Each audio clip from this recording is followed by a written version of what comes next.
حضرت سیدنا عبداللہ بن عمرو بن عاص رضی اللہ تعالیٰ عنہ، یہ بھی آپ علیہ السلام کے جلیل القدر صحابی حضرت عمرو بن عاص رضی اللہ تعالیٰ عنہ کے صاحب جاتے ہیں۔ حضرت سیدنا عبداللہ بن عمرو بن عاص رضی اللہ تعالیٰ عنہ اپنے والد محترم سے صرف 12 سال چھوٹے تھے، یعنی جب ان کی ولادت ہوتی ہے تو ان کے والد محترم 12 سال کی عمر میں ہوتے ہیں۔ حضرت سیدنا عبداللہ بن عمرو بن عاص رضی اللہ تعالیٰ عنہ بہت زیادہ پڑھے لکھے تھے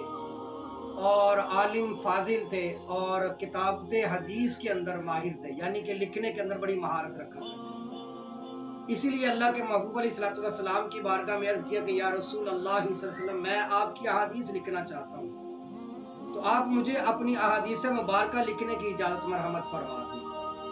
تو اللہ کے محبوب علیہ السلام نے ان کو اجازت مرحمت فرما دی۔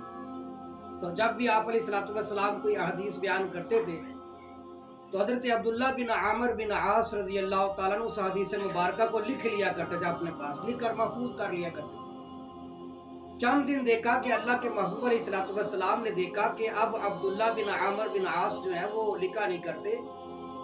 تو اللہ کے محبوب علیہ السلام نے حضرت عبداللہ بن عمرو بن عاص سے پوچھا کہ عبداللہ بن عمرو، کیا بات ہے،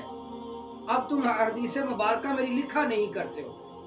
تو انہوں نے عرض کی یا رسول اللہ صلی اللہ علیہ وسلم، میرا دل تو چاہتا ہے کہ میں آپ کی ہر حدیث پاک کو لکھا کروں اور لکھ کر اپنے پاس محفوظ کر لیا کروں،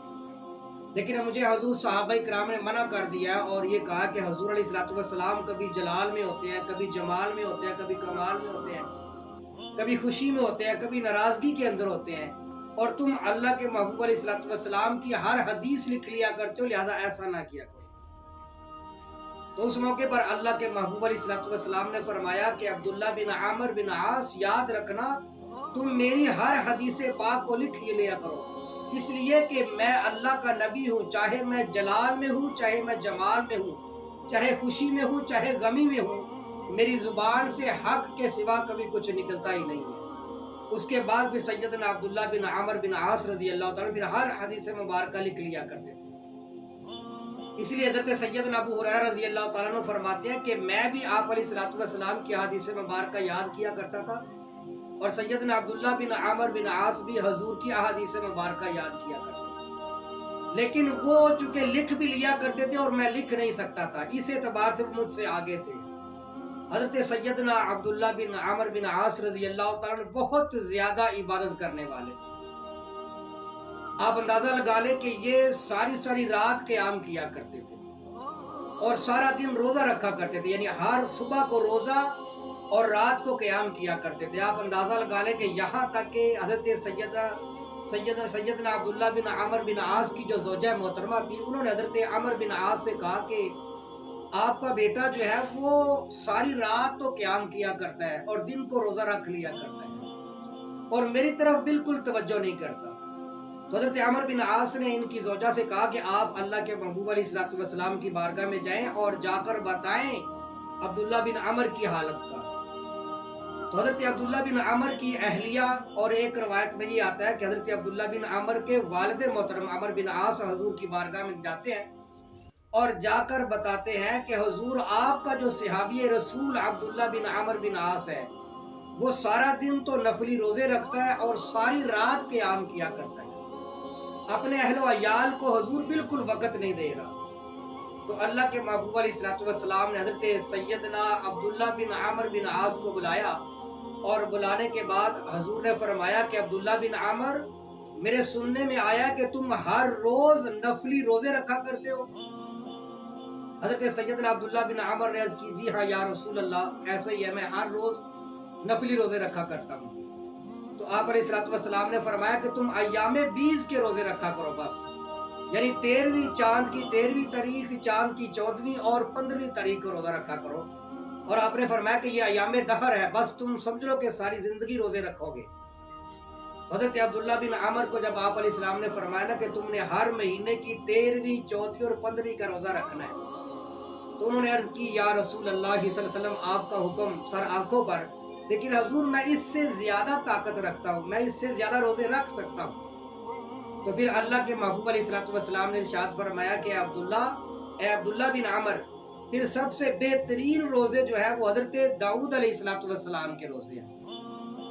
لہذا اس کے مطابق روزہ رکھو۔ اور اللہ کے نبی داؤد علیہ السلام ایک دن روزہ رکھتے تھے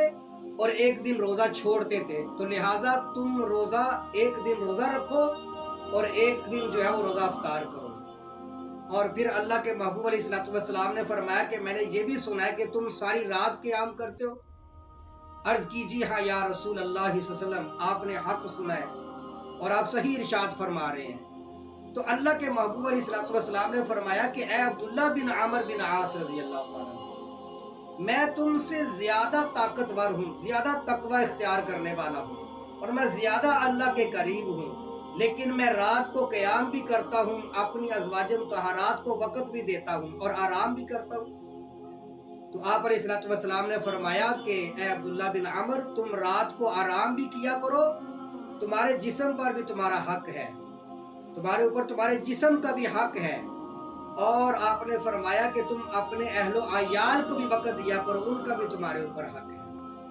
انہوں نے عرض کی جی ہاں یا رسول اللہ، جو آپ کا حکم ہے، آپ کا حکم سر آنکھوں پر۔